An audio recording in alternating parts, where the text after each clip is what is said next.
All right, well, welcome everybody. Welcome to our first speaker series of 2023. In sickness and in health, I myself am just getting over a nasty cold, and I hear that most people have gotten sick just in the last couple of weeks. So I'm really glad that everybody is here joining us tonight.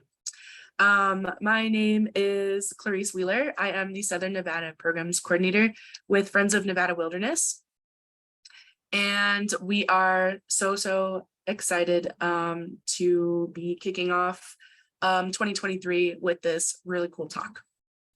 But before we get started, I just want to respectfully acknowledge that the lands that myself and our two speakers are from are on the traditional and unceded lands of the Southern Tait people, the Northern Tait people, and the Washoe tribe.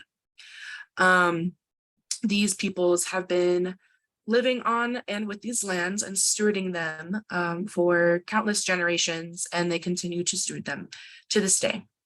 So I just want to take a moment to respectfully acknowledge the many legacies of colonization that have brought us here today.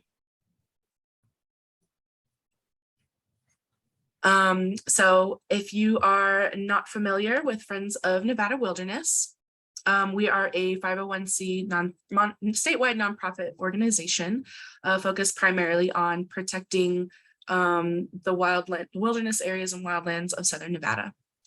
So wilderness areas are natural landscapes that are largely unaffected by people, and we protect these lands in a few main ways. So we advocate by speaking out for these lands to get them permanently protected and managed to maintain their wildness.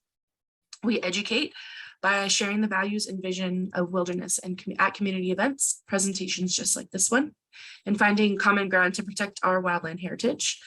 And we steward. So because these lands cannot protect themselves, we work with volunteers on the ground to help monitor, restore, and improve access to these special places.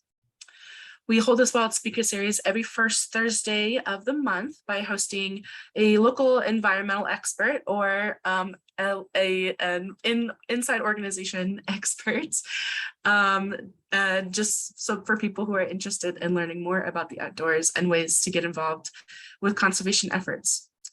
So tonight we're so excited to be joined by two folks within Friends of Nevada Wilderness.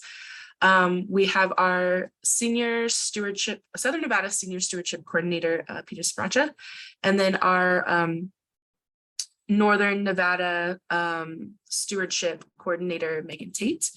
And tonight they will be speaking about some of the upcoming stewardship projects that we are going to be expecting throughout the year, or at least throughout the first half of the year. So with that, I will hand it off to Peter, and we'll get started. All right, let's see, make double sure I'm not muted or anything. And we're on the first slide. So yeah, thank you everybody for coming to the Wild Speaker Series. Meg and I are really excited to tell you about some of our upcoming stewardship opportunities here in Southern Nevada and in Northern Nevada. And the Northern Nevada team gets out a little bit more far afield than us. So I think Meg has got some more overnight opportunities than I do. And I probably got a little bit more day projects planned up and towards the beginning of the year here. So thank you for that great introduction to the organization, Clarice, and who we are. I'll go ahead and we'll get on the first slide, which is going to talk about our Southern Nevada Stewardship Program for 2023.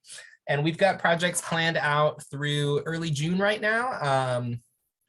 And then we'll have some other opportunities for you in the summer and fall, and we'll have a little bit more about those closer to Q2. But for now, we'll talk about what's coming up in the short term. So we've got day projects and overnight projects. If you're not too familiar with our stewardship program statewide, those are kind of the two main options. We'll go out for a day around Southern Nevada about once a month, sometimes more often than that, usually no more than 2 a month. But we'll do day projects across Clark County's kind of front and mid-country areas that we have easy access to. They're still pretty wild. So those are places like the Spring Mountains and Mount Charleston Wilderness area, Red Rock Canyon, particularly in La Madre and Rainbow Mountain Wildernesses, or up in the back part of some of the little bit remote areas of Red Rock. We go down to Sloan Canyon, Petroglyph Canyon, and areas down around the south end of town, Lake Mead, Tule Springs, and more. All those places have great front country access where we can drive in from town, work for a half a day or a whole day, and then come back and sleep in our cozy beds at night and have a nice hot shower. And those types of projects usually include things like trail maintenance and repair. If there's a section that's maybe been eroded out or washed out, or some social trails that are getting out of hand that we want to take out and restore. We'll do vehicle tread restorations, which are similar to getting rid of social trails. We've got some projects on that coming up down at Sloan Canyon that we've been working on for a little while now with UNLVolunteers and MGM Grand and some other groups. We'll do litter removal. We'll repair parking barriers or install them where they need to be. We'll do graffiti removal, and we'll do things like wilderness monitoring that can be more of an individual activity for a volunteer. You don't really have to come out in a big group to do that. But we'll have some more of those monitoring opportunities coming up in the summer when we start some new work with the Forest Service in the trails up in Mount Tarleton Wilderness. So those are our day projects. I'll talk about some of those coming up now. I'll just continue our little overview here and talk about our overnight projects. And in Southern Nevada, we haven't done overnights for a while because we've got so much wonderful close-up wilderness. And during the pandemic, during the real height of that, we had some logistical difficulties in getting people on the field. We kind of shifted to more day projects, but we're trying to switch back into doing some more overnights that aren't our flagship Southern Nevada overnight projects, which are 2 big week-long alternative breaks, one in the spring and one in the early summer, for young adults and college students who are interested in getting into an outdoors conservation field or science field, or just really anything. Anybody who wants to spend some time outside and learn about how we maintain and manage and care for our public lands is welcome on those trips, as long as you're a young adult or a college student, due to some stipulations in our funding. But we are looking at some other overnights later in the year. So those alternative breaks are going to be in March and June, and we'll talk about those later. But other types of overnight projects we do are trail maintenance and trail work, getting trees logged out up in the Spring Mountains, things that take a little bit more time to get in and into the area, some of the more remote parts of Lake Mead, places like that. So potentially in the summer and in the fall season, we might do some more of those more stewardship type overnights that'll be more in line with what Meg has to talk to you about later on up in central and northern Nevada. A mouthful. Okay, so let's talk about what projects we actually have coming up for folks to take part in. Oh, let's go back one, skipping ahead of ourselves. So our first project coming up is really soon. It's in less than, oh geez, where's my January calendar? It's really soon. It's on the 16th. It's a week from this coming Monday. For Martin Luther King Jr. Day, we will be partnering up with Friends of Red Rock Canyon and the Red Rock Canyon office of the Bureau of Land Management. We're going to get out there, and we'll have 3 projects going for the day. So we're hoping to recruit a lot of people, at least 50 volunteers on the ground on the day of the project. We're going to have a couple of crews hike Craft Mountain Loop all the way around and install rock baskets or gabion baskets that are those wire baskets you see sometimes on the trail, full of big softball sized cobbles to hold them in place. And those have some trail markers on them to help folks from getting lost on certain areas of the trail that are a little murky, or where you could wind up in a dead end. They're also nice and stable, so when flash floods and high winds and stuff come through the canyon, they'll stay in place better than some of the other types of signage we could use. There's some BLM signs too that need to be put in, where there'll be some post hole digging for those. So that is about a 3.5 mile hike.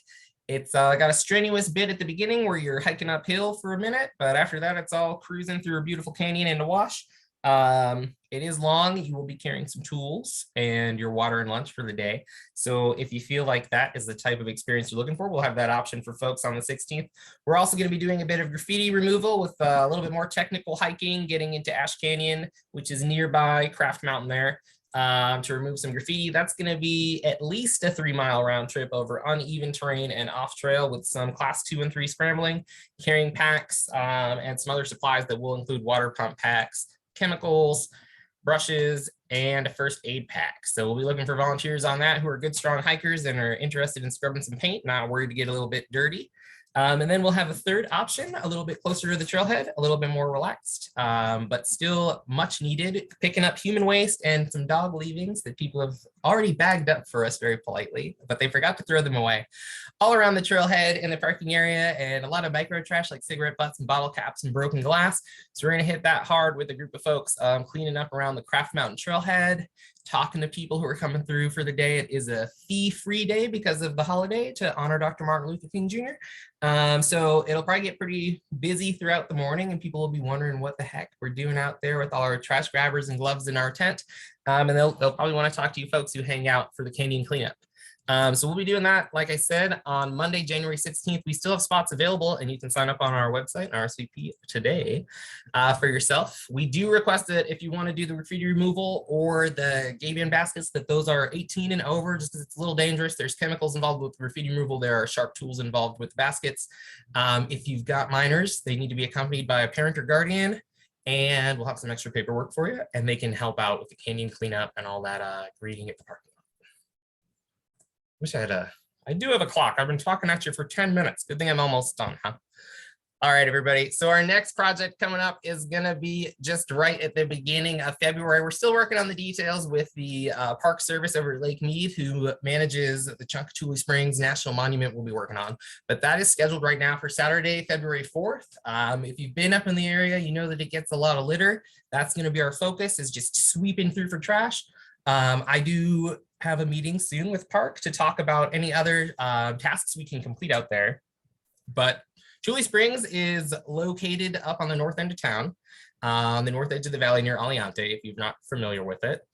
It is an Ice Age fossil fueled national monument. That's the reason it's a monument. It's full of fossils from the Ice Age of all different types of, what do we call them? Charismatic megafauna and all kinds of little tiny charismatic teeny fauna like spring snails because they're ancient spring mounds. So they're all lush wetlands up there, kind of like the wetlands park at the end of the last ice age, and the fossil remains of those spring mounds and mammoths and tigers and dire wolves and stuff are just every place up there. So we'll be working with the Park Service on the 4th from about 9 a.m. to 2 p.m. picking up trash along the front country there of Aliante and Tule Springs. All right, our next project on the Southern Nevada docket after that. So we will be back at Sloan Canyon, improving and restoring an old vehicle track and completing our final stretch of a new route into the North McCullough Wilderness area from the Petroglyph Canyon Cowboy Trail trailhead there in Sbraccia. So that's also another really great front country day project for folks. You drive down through Sbraccia, you park at the parking lot. They've got restrooms now. There's a little contact station. And we have been working on this old vehicle scar that was once just kind of an ugly thing on the ground. We're restoring half of it by decompacting the soil and planting dead and down material, which helps to attract seeds, little rodents and insects who carry seeds. It traps seeds in the wind. It helps capture moisture when it rains like it is right now. And then those seeds sprout and that part of the earth eventually comes back to a little bit more normal instead of a tire track. So the other half of it, rather than just leaving a tire track and restoring both of them, then building a new trail to damage something else, we've turned into a bit of a route that goes out into the North McCullough Wilderness. We're really close to the end. We're probably about 200 yards from the end of the line there at the wilderness boundary.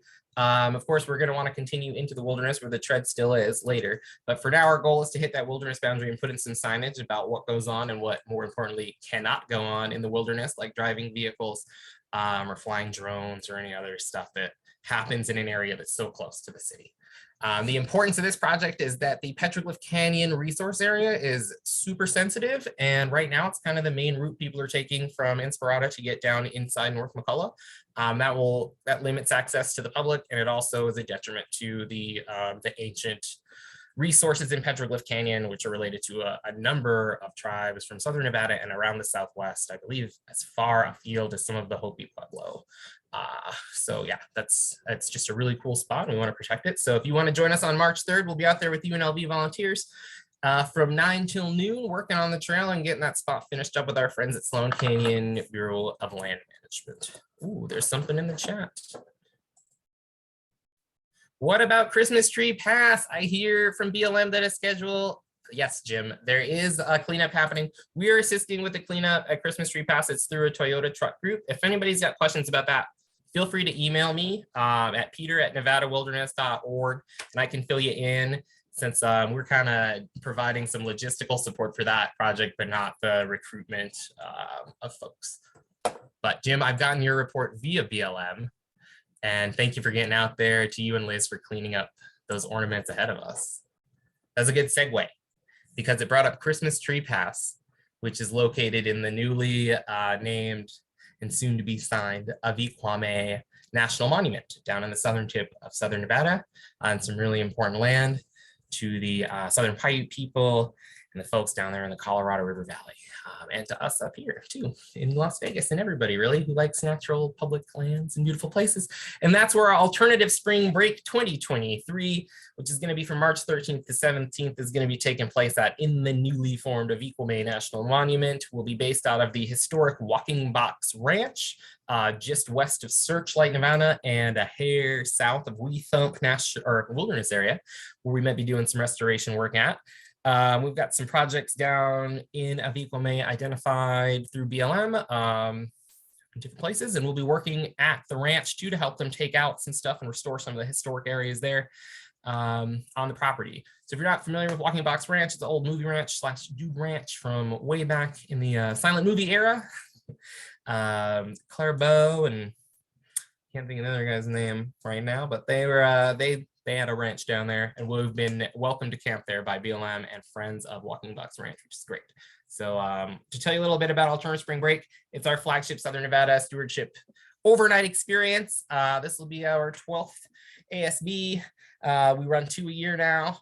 It's the best of both worlds with gourmet camp meals, incredibly rewarding stewardship projects, amazing access to local experts and information about our public lands. You'll make lots of memories and great friends. You might even start a new career. These photos aren't old enough to tell, but Clarice and I got our starts with Friends of Nevada Wilderness at Alternative Spring Break. It's a great way to find out about career paths that you never knew existed. So if you've got somebody you know, or if you yourself are interested, again, shoot me an email. We'll have some more details up about that soon.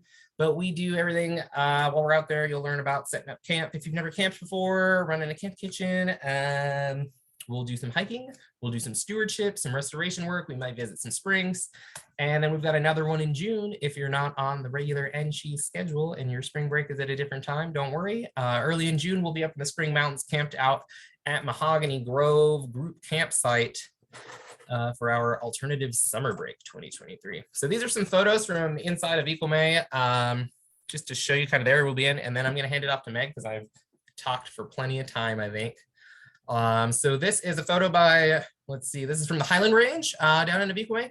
Looking over at the Highland Range, it was taken by Kirk Peterson, who's one of our staff members, all-star photographer, getting out there on the land. You'll notice a ton of Joshua trees.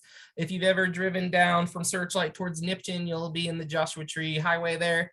It's just north of the Mojave National Preserve, which is full of giant Joshua trees. But those Joshua trees don't stop at the border of the preserve or at the Nevada-California state line because trees don't care about things like that. So they keep growing straight up into Southern Nevada. A lot of people don't know about this Joshua Tree Forest, but it's really spectacular. And we will certainly be visiting Wee Thump Wilderness. Wee Thump is Southern Paiute for the ancient ones, and the trees and plants in there certainly fit that description. Some of the tallest Joshua trees on the planet grow there, reaching heights of nearly 30 feet. They might even be a little taller than 30 feet. I'm not super sure. But they're majestic as all heck. So I suggest you get out there and see them if you haven't. Bridge Canyon, this is an area that was proposed addition to Bridge Canyon. I'm not sure if it's been added on yet or not, or if that's in a different lands bill that's still getting worked through the old government.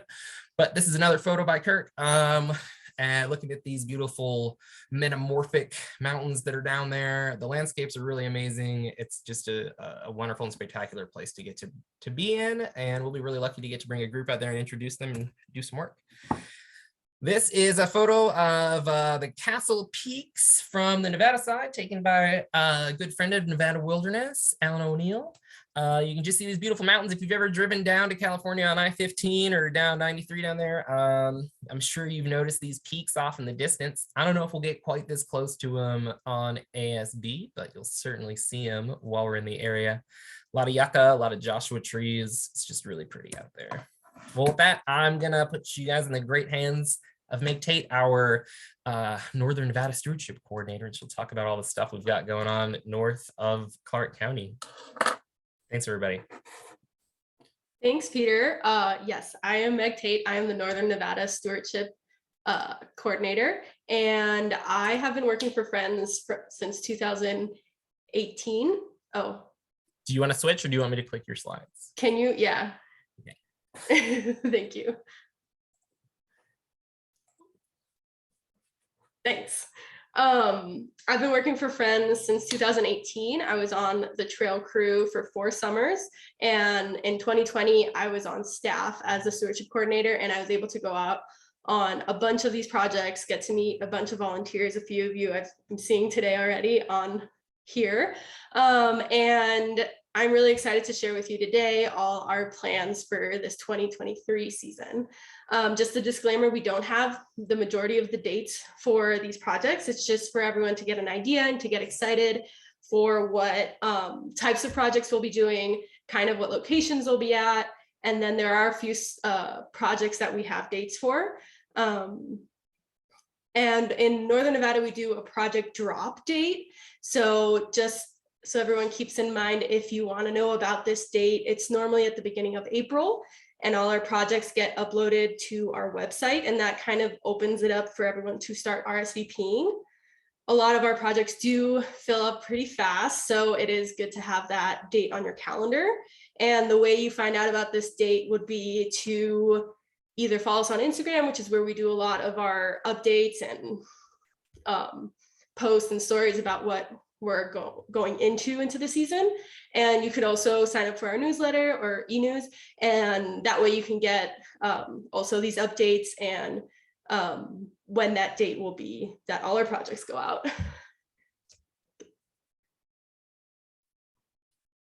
Cool. So similar to what Peter was going over, we have day projects and overnight projects up here in Northern Nevada as well. For all of our projects, we provide, as well as in Southern Nevada, we provide all the PPE, all the tools, and all our projects start off with a talk about what the project's going to entail, how the day is going to go, a safety circle talking about all our safety concerns and how to mitigate those, and as well as a warm-up circle to get everyone's body ready for the hike or the tools or whatever we might be working on. Most of these projects are done throughout Mount Rose Wilderness up here in Northern Nevada. And if you go to the next slide, Peter, I'll go over our overnight projects.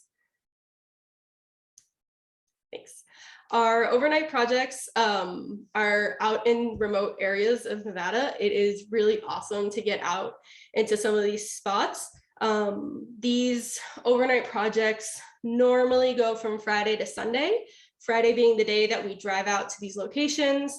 Saturday, we work on the project, and Sunday we drive back into town. A lot of these projects are on dirt roads and pretty far out there, but we always try to carpool and caravan, and we also have spots in our work vehicles to help people get out to these locations if it is on a gnarly road, which are all things to take into consideration when driving in Nevada. I'll go to the next slide. So a main point I wanted to highlight on our overnight projects, which I'm always excited about, is food. We provide breakfast on Saturday and Sunday morning, and dinner on Saturday night, a big group dinner Saturday night with dessert. Breakfast also includes coffee, which is very essential, tea as well, and food. But I like to highlight this because we love trying out new recipes out there. We use the Dutch oven if we can use coals, or we use the cast iron skillet, the picture where Olivia's making stir fry. And it's really fun to bring back some fan favorite foods as well. We're excited to try new recipes and really excited to get out and eat some good food with everyone. There's also some more bonuses. Peter, you want to go to the next slide? So some bonuses on our overnight projects is you are out again in remote Nevada. You get to camp in these amazing places. If you can stay up past 9, which I normally can't, you get to see some amazing, amazing stars. You get to experience this volunteer weekend with other people who want to experience it and witness these same things. And that's also a great way to form community and meet new people or hang out with people you already like. Next slide. Thanks, Peter. So now more specifically, I'll be going over what projects we will be working on throughout the season. Our day projects, like I said, are mostly out in Mount Rose Wilderness here in Northern Nevada. These two that are on your screen kind of they go hand in hand, which is really cool to be able to partake in both. The first one that we will be doing in the spring, early summer, or late spring, early summer, will be the invasive musk thistle removal. That is a day project, either Wednesdays or Saturdays, which is great because it gives you the option to come out on Saturdays if you work during the week, but it also gives you the possibility, if you do have volunteer hours with work, to come out on a Wednesday, or if you don't work, you can come out on a Wednesday or a Saturday. And these are really great projects because we hike up to locations and remove with shovels these invasive musk thistles. It's really, really important work. It's been going on now for 11 years. And the difference that we have seen, or I haven't seen, but I've heard that the difference is already starting to be noticed. And another thing that we do is the seed spreading, which in November, on your screen, you can see in the snow, we go out and spread native seeds. And this helps kind of overpower, hopefully, some of these weeds to come back in the spring.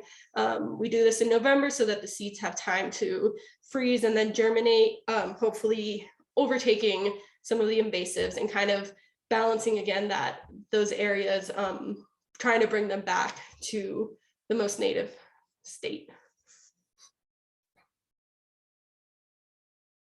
Great. And from now on, I'll be talking about overnights. The first one I'll talk about is our fence removal. We do this up at Soldier Meadows ACEC, which is the area of critical environmental concern. And we do this as well in the Santa Rosa Paradise Peak Wilderness. This is an important project. It is great to get out there and remove a section of fence and to be able to visually see this difference.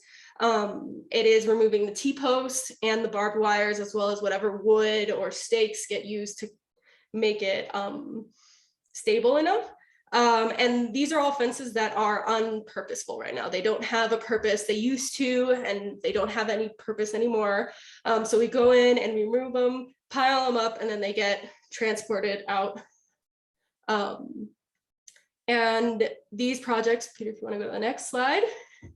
These projects are really, all of our projects are super important, but I like to include this slide because it's very visual importance. Not only is it for us to be able to witness the landscape that is clear of barbed wire fence, or to be able to hike wherever you want without there being a fence, but it's really important for these animals, for wildlife, to be able to migrate across these landscapes without the unnecessary barbed wires, which are danger, and they also create a lot of deaths. On average, or for every 2.5 miles of barbed wire fence, on average, one ungulate dies a year. So for us, within a year, if we can remove any section of fence, that just helps the population in general and wildlife. Thanks. The next one I will talk about is trail work. Again, these don't have specific dates, but since they are in higher elevation, more forested areas, we do them kind of July, kind of August, which is what we did last year.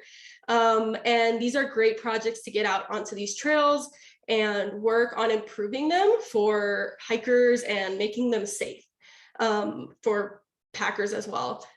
We do a lot of tread, so basically making sure that the trail itself is wide enough and at an angle where you won't hurt your ankles, and it's also helpful to not have that erosion if like water comes through, or just the wind, making the trail as safe and as long lasting as possible, as well as clearing trees and clearing brush, using all hand tools, because these trails are in wilderness areas.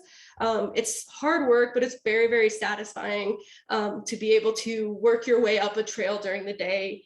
And at the end of the day, after a couple hours, be able to hike back down that trail and see the work you've done and see how open and easy it is to hike down is really, really satisfying. Our next project that I'm going to talk about are the mining clay marker takedowns. This one's a lot of fun. We do it kind of at the end of October.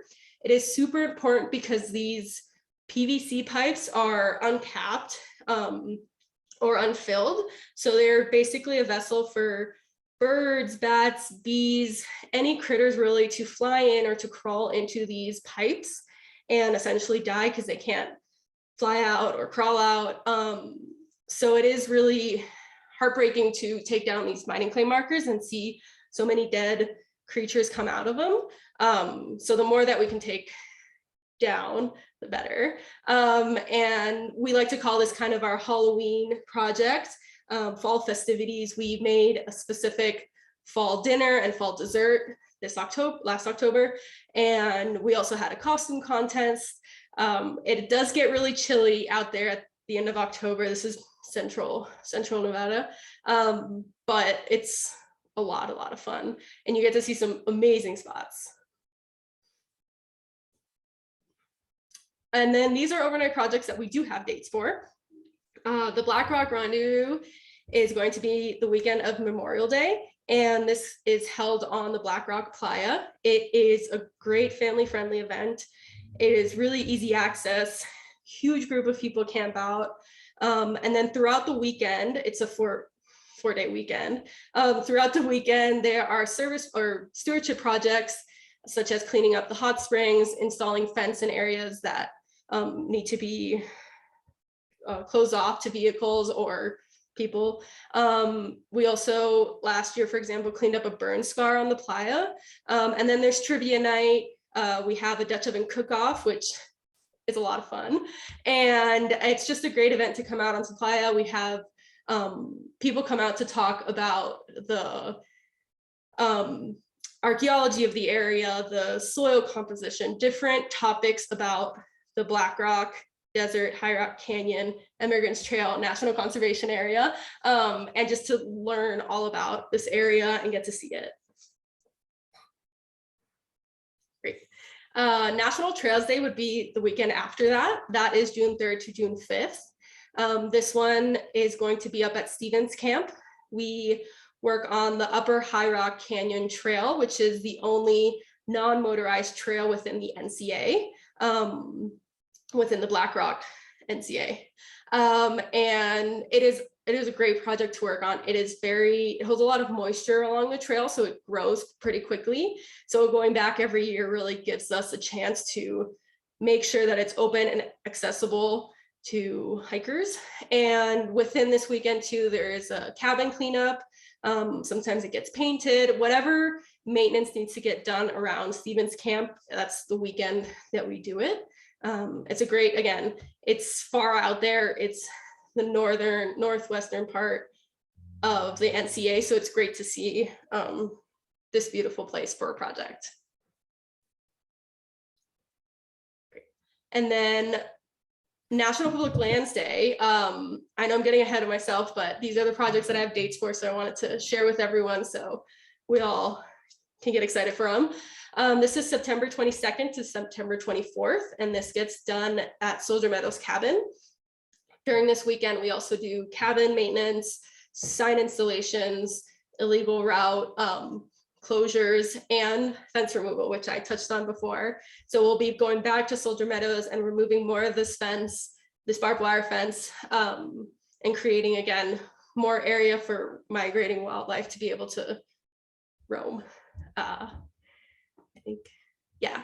So I'll just say before I ask you all to sign up, I'm going to say that a lot of these photos came from our Flickr account. So if you're interested in finding maybe who the photographer was or where these places are located, or even more photos of different projects or these that we talked about, our Flickr page is full of them. And that way you can also see the photo credits for the photographers. And yeah, thank you for listening to us, and keep an eye out for the dates when they drop and whatever volunteer trips are already up there. Yeah. Thank you, Meg. I just wanted to jump in and say that we will also have some Southern Nevada projects for National Trails Day and Public Lands Day, as well as some of those trail skills she mentioned. We'll be hosting some trainings for Bureau of Land Management staff, as well as the public, probably in February and March, with a project in, I believe we were discussing Icebox Canyon sometime in April. So yeah, we've got a couple other tentative ones on too.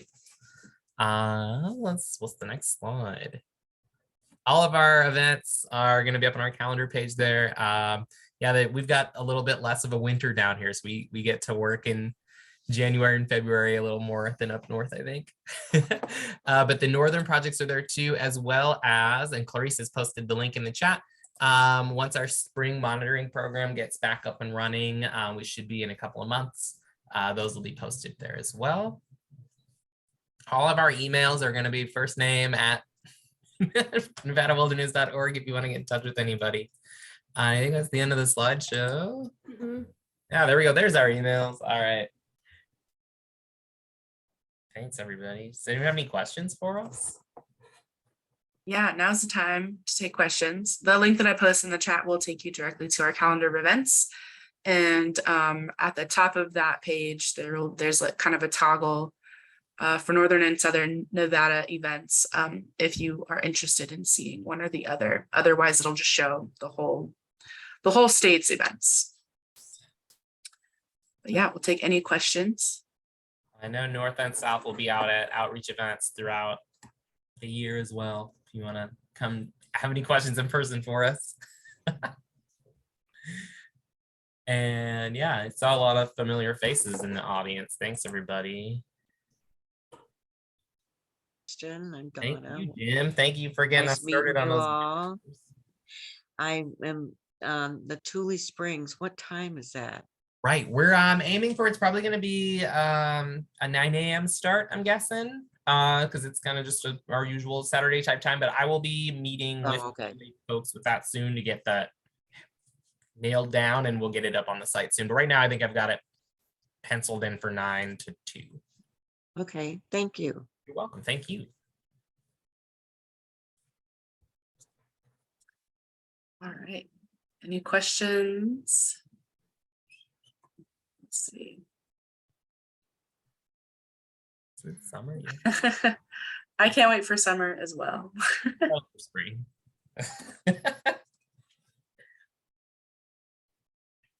All right. Okay, well, if we have no questions, that just means that Peter and Meg did a really good job. I just want to say thank you, everybody, once again for joining us this evening, and thank you for Peter and Meg for putting together such a wonderful presentation with some great photos. I was looking through them and going down memory lane. But yeah, thank you guys all for being here tonight. Really appreciate it. And I just want to gently remind everybody that Friends of Nevada Wilderness is a membership-based organization. Over 80% of the donations we receive go directly to advocating for wilderness protection, restoring habitat for wildlife, and maintaining hiking trails. We'd love for you to become a member and join us in keeping Nevada wild and beautiful. And with that, I think we will close it out for the evening. Thank you, everybody.